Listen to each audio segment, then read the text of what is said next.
파리 생제르맹이 음바페가 떠난 왼쪽 측면 공격수 자리에 영입을 위해서 노력하고 있는데 이적 시장 초반에는 흡이차 영입설이 나오다가 흡이차 영입이 어려워지니까 여러 선수들의 이름이 나오고 있습니다. 파리 생제르맹 이적 소식에 가장 공신력이 높은 파브리스 호킨스 기자에 의하면 니코 윌리엄스를 파리 생제르맹이 노리고 있는데 니코 윌리엄스의 영입은 쉬운 일이 아니다. 특히나 니코 윌리엄스는 바르셀로나와 경쟁을 해야 되고 바르셀로나가 앞서 있기 때문에 어려운 상태다. 그래서 다른 측면 공격수 이름이 거론되기 시작했는데 그 이름은 맨유의 산초다. 이런 이야기가 나왔어요. 그리고 최근에는 로마노 기자가 파리 생제르맹이 산초의 영입을 위해서 산초의 에이전트와 접촉하기 시작했다. 아직 맨유와의 직접적인 협상은 없지만 산초와의 개인 협상은 시작하는 단계다 라고 이야기를 했어요. 그리고 스카이 스포츠에서도 파리 생제르맹이 산초에게는 관심이 있지만 아직 직접적인 제안은 하지 않았다. 그러니까 현재 파리 생제르맹이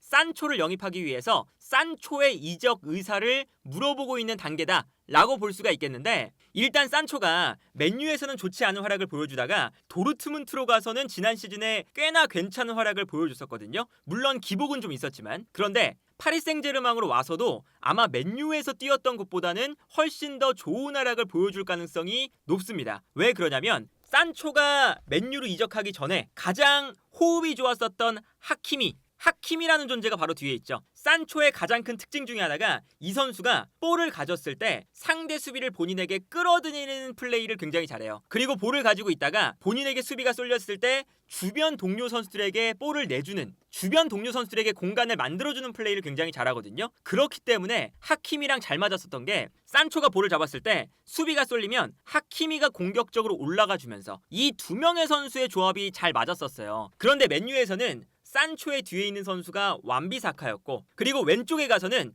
루크쇼가 뒤에 있는데 루크쇼도 특히나 테나 감독 체제에서는 가운데로 들어와서 인버티드 풀백처럼 뛰는 시간이 많다 보니까 산초의 플레이와 그렇게 잘 맞아떨어지지 못했죠. 그러다 보니까 산초가 맨유에서는 별로 안 좋았는데 지난 시즌 도르트문트에서는 산초가 볼을 잡았을 때 주변에 있는 동료 선수들이 산초가 볼을 잡는 순간 뛰어들어가는 플레이를 많이 보여줬거든요. 예를 들면 이런 장면입니다. 브란트가 약간 오른쪽으로 움직여주면서 산초가 있는 지역으로 움직여주고요. 산초에게 패스를 보내준 다음에 본인은 전방으로 뛰어가기 시작합니다. 그러다 보니까 산초가 볼을 잡았을 때 산초에게 수비가 자연스럽게 끌려 나오죠. 끌려 나오면 이때 뛰어들어가는 브란트에게 산초가 패스를 찔러주면서 여기서 공간이 나오거든요. 산초가 이런 플레이를 늘상 자주 해요. 이 장면도 마찬가지인데 이 장면은 이제 도르트문트가 볼을 걷어내는 장면이었어요. 근데 걷어낼 때 산초가 내려와서 볼을 잡습니다. 그리고 여기서 볼을 잡은 다음에 수비가 산초에게 쏠리니까 약간 기다렸다가 본인에게 수비가 쏠리는 순간 볼을 지켜내고 앞으로 뛰어들어가는 이번에도 브란트에게 패스를 보내주는 장면을 볼 수가 있죠. 이렇게 이제 수비수들을 본인에게 끌어놓으니까 주변 선수에게 공간이 생기고 여기서 이제 볼을 내주는 순간 수비가 산초에게 쏠려 있었기 때문에 도르트문트가 편안하게 공격을 할 수 있는 이런 찬스가 열리게 되는 거거든요. 그러니까 이런 플레이들을 산초가 늘 잘하기 때문에 주변에 있는 동료 선수들이 얼마나 잘 뛰어들어가느냐, 그리고 얼마나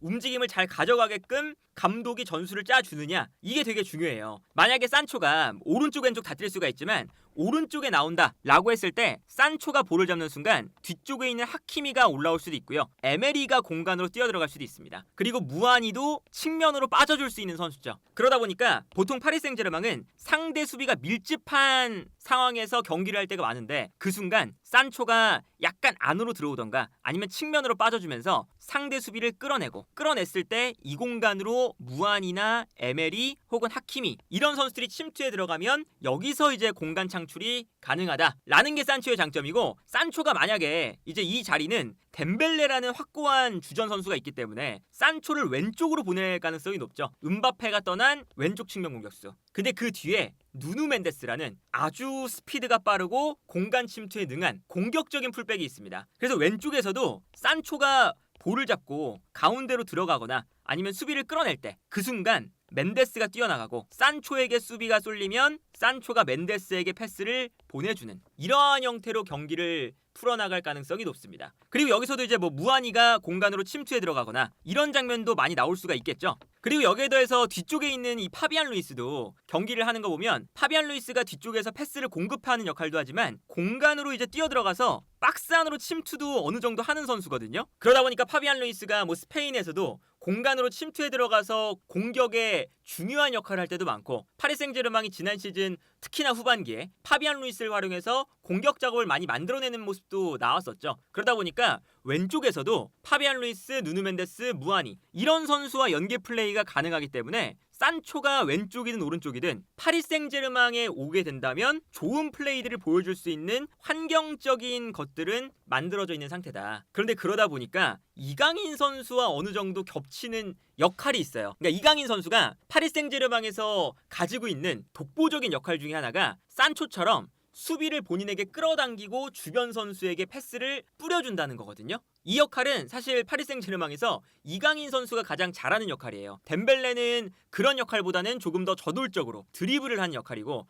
에메리는 조금 더 침투를 하거나 아니면 뒤쪽에서 안정적인 볼 소유, 탈압박 이런 거에 능한 약간 박스투박스 느낌이 강하고 비티냐도 그런 느낌이 강하거든요. 파비안 루이스도 마찬가지고요. 그렇기 때문에 하프 스페이스에서 플레이하는 역할, 이 역할은 이강인 선수가 파리 생제르맹 내에서는 그래도 독보적으로 가지고 있는 중요한 역할 중에 하나인 건데 산초가 오게 되면 이강인 선수와 스타일적인 측면에서 어느 정도는 겹칠 가능성이 있죠. 그렇기 때문에 산초의 영입이 아예 이강인 선수와 무관하다 이렇게 볼 수는 없거든요. 그리고 이러한 흐름 자체에서 이제 어떤 것도 있냐면 파리 생제르맹이 조만간 주앙 네베스의 영입을 완료할 가능성이 높아지고 있죠. 그래서 로마노 기자도 계속 이제 히얼 위고 순 그러니까 거의 영입이 완료됐다 그런 소식들을 계속 전해주고 있어요. 그래서 이번 주 내에는 주앙 네베스를 영입한다 라는 이야기가 나오고 있는데 지난번도 말씀드렸지만 주앙 네베스가 들어오게 된다면 요 수비형 미드필더 자리에서 뜁니다. 원래 이 수비형 미드필더 자리가 지난 시즌에 처음에 예상됐을 때는 우가르테의 자리였어요. 근데 우가르테가 너무 플레이가 투박하다 보니까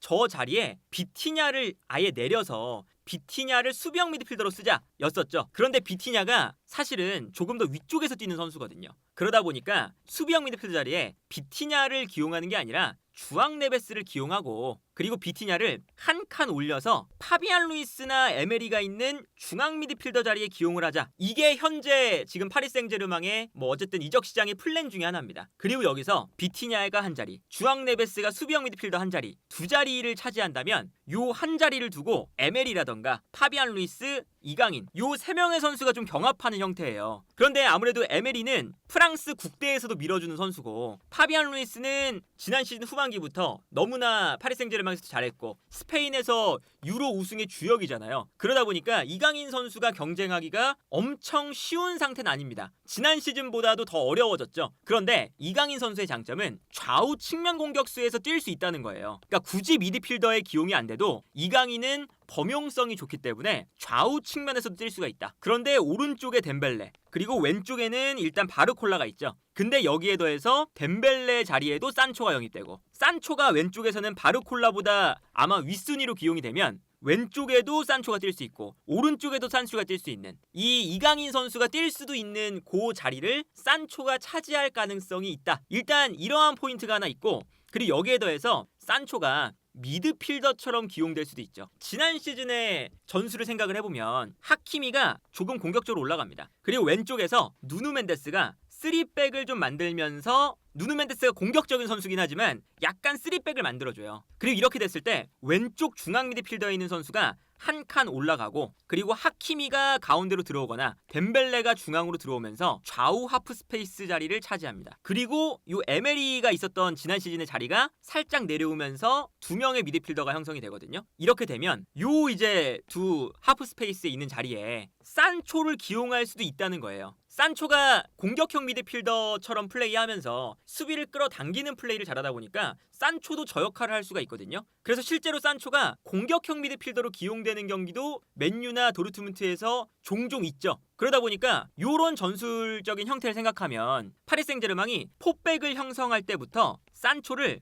공격형 미드필더 자리에 두면서 경기가 시작되면 산초가 약간 왼쪽 그리고 하키미가 올라오면서 뭐 중앙으로 들어오거나 덴벨레가 가운데로 들어가면서 두 명의 선수가 하프 스페이스에 위치하는 이러한 전술적인 형태를 가져갈 가능성이 높거든요. 그러면 이강인 선수가 이러한 전술적인 형태에서는 사실 요 뒤쪽 수비 라인 앞에 있는 요 두 명의 자리에서의 경쟁력보다는 위쪽에서 플레이하는 것이 조금 더 이강인 선수의 장점이고 자연스러운 플레이잖아요. 그러다 보니까 이 미드필더 라인에서는 주앙 네베스, 비티냐, 에메리, 파비안 루이스 이런 선수들이 오히려 수비 라인 앞에서 뛰는 것에는 더 적합할 수가 있어요. 그리고 이강인 선수는 요 올라가는 역할, 이 역할이 이강인 선수에게 더 적합한데 여기서는 산초랑 조금 더 겹칠 수가 있다는 거죠. 그리고 이렇게 하지 않더라도 어쨌든 이 3 미드필더를 만들 때 결국에는 올라가는 역할을 산초를 굳이 기용하지 않는다 하더라도 비티냐가 이제 있으니까 비티냐를 기용해서 올라가게끔 만드는 이러한 형태를 가져갈 수도 있는 건데 요 싸움에서 이강인 선수가 비티냐를 이길 수 있느냐 없느냐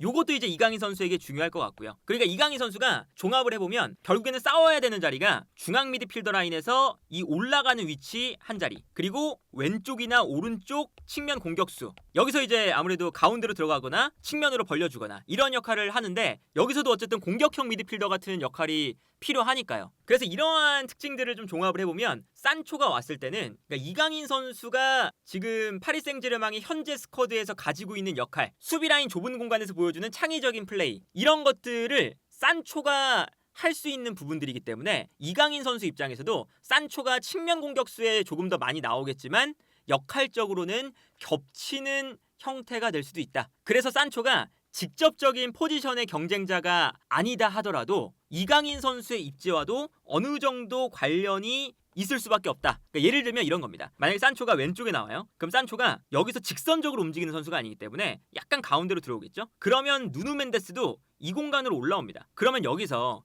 이강인 선수가 요 자리에 나오기가 이제 힘들죠. 올라가면 산초랑 겹치니까. 그래서 지난 시즌에는 이런 상황이 만들어졌을 때 어떤 플레이도 나왔었냐면 요 역할이 사실 음바페의 플레이와도 연관이 돼 있잖아요. 음바페가 가운데로 들어오고 누누 멘데스가 올라간다 라고 했을 때 여기서 이강인 선수가 요 자리에 파비안 루이스에게 밀렸던 역할이 어떤 거냐면 하키미가 오른쪽에서는 올라가니까 결국 약간 뒤에서는 3백을 만들어주는 것을 엘리케 감독이 원해요. 그러다 보니까 미드필더가 내려가서 3백을 만들어줬죠. 근데 요 3백을 만들 때 요 자리가 파비안 루이스가 지난 시즌에는 이렇게 내려와서 플레이하는 걸 해줬거든요. 근데 요 역할을 이강인 선수가 하는 것은 어색하니까 요 자리를 파비안 루이스가 지난 시즌 후반기에는 완벽하게 차지를 했었어요. 이강인 선수보다 앞서서. 이제 그러다 보니까 산초가 가운데로 들어오고 누누 멘데스가 올라가야 된다. 그러면 미드필더 중에 한 명이 3백으로 내려와 줘야 되는데 지난 시즌의 전술과 같다면 그러면 요 역할을 이강인 선수에게 주기는 힘들다. 차라리 이강인 선수는 산초 같은 선수가 아니라 바르콜라 같은 선수가 왼쪽에 나올 때 바르콜라가 직선적으로 움직여주면서 수비를 흔들어 놓으면 여기서 이강인 선수가 중앙 미드필더 자리에 있다가 올라가서 요 공격형 미드필더 자리 하프 스페이스를 차지하는 이런 형태가 이강인 선수에게는 더 적합하거든요. 그러다 보니까 엘리케 감독이 일단은 뭐 여러 가지 조합을 사용을 해보면서 이 파리 생제르맹의 주전 라인업을 정할 거고 지난 시즌도 마찬가지였지만 지금 파리 생제르맹에 어쨌든 쟁쟁한 선수가 많다 보니까 로테이션을 계속 돌리면서 여러 가지 조합을 엘리케 감독이 계속 사용을 해요. 그러다 보니까 엘리케 감독이 너무 실험을 많이 하는 것이 아니냐 이런 얘기가 나올 정도였는데 어쨌든 이렇게 조합을 계속 찾으면서 경기를 할 때 이강인 선수의 역할과 겹치는 이제 산초가 영입된다는 건 어쨌든 이강인 선수의 입지를 생각했을 때는 약간의 어려움이 더해질 수 있는 경쟁자가 더해질 수 있는 그러한 영입이라고 할 수가 있지 않을까. 어쨌든 중요한 건 어떤 선수가 영입되든 이강인 선수가 실력으로 이 경쟁을 이겨내야 되기 때문에 이번 시즌 프리시즌에 준비를 정말 잘해서 다음 시즌 경쟁에서 승리하는 모습을 보여주면 좋겠네요.